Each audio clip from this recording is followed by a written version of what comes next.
A man stood in line for the bathroom. It was a long line and it wasn't moving. Not really. His body had anticipated a need to pee some time ago, well in advance, and had suggested to him that he find a bathroom while his needs were moderate needs, not yet clamorous or top priority or touch and go, but he hadn't. He'd thought, oh, it's fine. Things will work themselves out. I'll pass by a bathroom by chance. There'll be one here at Chelsea Market. He had taken no affirmative steps. This man, when his truck's fuel gauge shows he's out of gas, he still thinks he can drive another 30 miles. He's easygoing. Now, in line for the bathroom, he had to go urgently. And he faced a difficult choice, one as urgent as his needs were. Either stay in this queue, I am here already after all, but it is terribly slow, or leave, look for another bathroom in the hope that that new queue will be so much shorter that it will be worthwhile spending the time to find that new bathroom. But who can possibly predict that? If the next queue turned out to be the same length as this current one, then all the time he would spend looking for the new bathroom, plus all the minutes he'd spent already waiting here, will have been wasted. This queue he was in curved around a corner out of sight, so he couldn't tell how many people were ahead of him and how many bathrooms the men and women here waited for. He squirmed. His need to pee was intensifying all the time and at an always increasing rate. He wasn't going to make it. No way. He knew, of course, that the longer he stood here, the more he in effect made his choice. This often happens in life. Deferring a choice becomes the choice itself. As minutes passed, his legs and arms began to twist inwards as if to tighten a plastic cap at the top of his bladder. He was avoiding all unnecessary movements now, and certainly any running. His mind said, "Hang in there." His body replied, "I'm trying." His mind said, "Just a few minutes longer." His body replied, "Look, at some point I will act. I will pee with no concern for shamefulness, embarrassment, or any other consequences." Oh my goodness, damn it, this queue was going nowhere. I have to leave, he thought, otherwise I'll pee my pants. He had a moment's fantasy. Oh, imagine if the next bathroom has no queue, a straight entry there. What a sense of achievement I'll feel.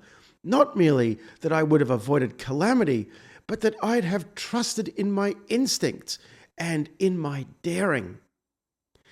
As he was going back and forth, I should stay. No, I have to leave. No, I better stay. No, I must leave. The line turned the corner finally, and he counted 30 people between him and 3 single-user unisex bathrooms. We're almost there, almost there, almost there, his mind said, and his body replied angrily as a rebuke.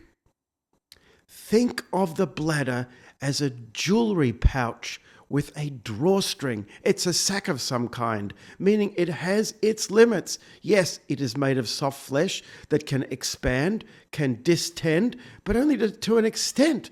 Pee has filled the bladder to its brim. 10 more minutes went by, and in 2 of the 3 bathrooms, no one left. What are they doing in there? Their taxes? It's impossible. At some stage, the body must take over its own functioning. And this is what happened. The body didn't steamroll the mind or push it out of the way. No, rather it battered the mind with such unrelenting discomfort that the mind had to give in. I can't hold it in. Not anymore. I can't, not any longer. His mind was about to give up in this way when he smelled smoke and saw smoke in wisps seeping downwards along the length of the corridor's ceiling. An alarm went off. There was a siren. Over the loudspeakers, an official said, "Evacuate the building immediately. This is an emergency. Immediately." The 22 people in front of him cleared out, all of them, which made him wonder, did they need to go to the bathroom in the first place? If this were a line formed according to who needed to go the most, he would have been at the front, as he was now. It was a queue, suddenly, ordered according to need, a queue of one. And then those in the 3 bathrooms rushed out all at once. At different stages in the urinating process, you'd think, or maybe they'd all finished at once, which seems unlikely. Anyhow, they were running with all the others. Chelsea Market was on fire. Here was his chance. It did not occur to him that if he could find this fire, he himself might help to put it out with his own hydrant and hose of sorts. No, his thoughts were only, run to any of these bathrooms and the most biting sensations of discomfort will relieve themselves immediately with full relief of all discomfort about a minute after that.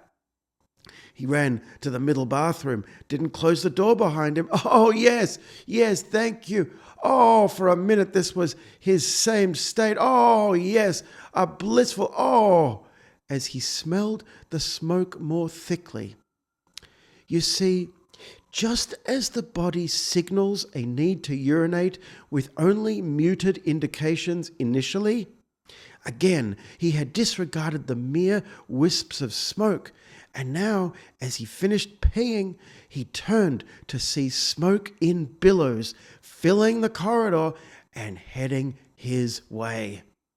He wetted paper towels to put under the door so that he could save himself from death by smoke inhalation, but the door itself was, sadly, not fireproof. In the end, he would have been better off to have found another bathroom, one in a different part of the market altogether. His wife would want to know, why did he not escape the bathrooms? Everyone else had.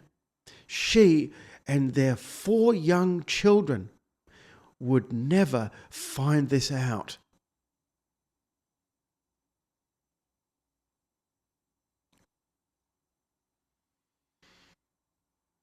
Tragedy.